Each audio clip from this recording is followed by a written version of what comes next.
2 Samuel chapter 14. The wise woman of Tekoa.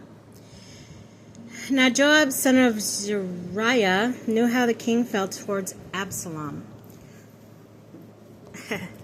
Joab sent to Tekoa and brought from there a wise woman, to whom he said, "Pretend to be in mourning, put on mourning apparel, and do not anoint yourself with oil, that you may appear to be a woman who has been long mourning someone dead. Then go to the king and speak to him in this manner." And Joab told her what to say. So the woman of Tekoa went to the king and fell on the ground in homage, saying, "Help, O king." The king said to her, "What do you want?" She replied, "Alas, I am a widow. My husband is dead. Your servant had 2 sons who quarreled in the field with no one to part them, and one of them struck his brother and killed him. Then the whole clan confronted your servant and demanded, 'Give up the one who struck down his brother. We must put him to death for the life of his brother whom he was killed. We must do away with the heir also. Thus they will quench my remaining hope and leave my husband neither name nor prosperity upon the earth.' The king said to the woman, 'Go home. I will issue a command on your behalf.' The woman of Tekoa answered him, 'Upon me and my family be the blame, my lord king. The king and his throne are innocent.'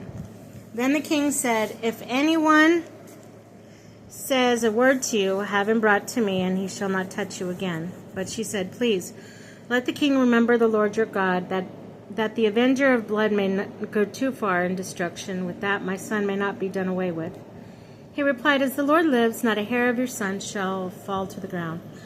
But the woman continued, 'Please let your servant say still another word to my lord the king.' He replied, 'Speak.' So the woman said, 'Why then do you think the way you do against the people of God? In pronouncing as he has, the king shows himself guilty in not bringing back his own banished son. We must indeed die. We are then like water that is poured out on the ground and cannot be gathered up. Yet though God does not bring us back to life, he does devise means as to not banish anyone from him. And now, if I have presumed to speak to the king of this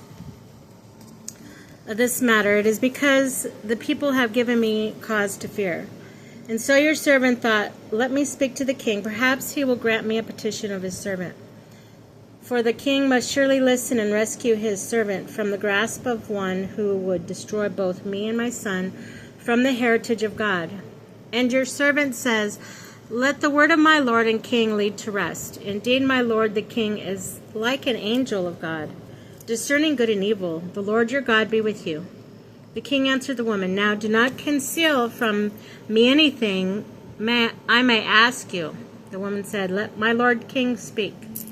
So the king asked, 'Is the hand of Joab with you in all this?' And the woman answered, 'As you live, my lord the king, it is just as the Lord has said, and not otherwise. It was your servant Joab who instructed me and told your servant all these things she was to say.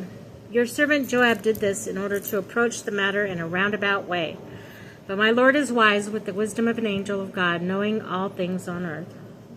Absalom's return. Then the king said to Joab, I am granting this request. Go and bring back young Absalom. Falling to the ground in homage and blessing the king, Joab said, 'This day, as your servant knows, I am in good favor with you, my lord king. Since your king has granted the request of your servant.' Joab then went off to get Jeshurun and brought Absalom to Jerusalem. But the king said, 'Let him go off to his house, so shall not to appear before me.' So Absalom went off to his house and did not appear before the king.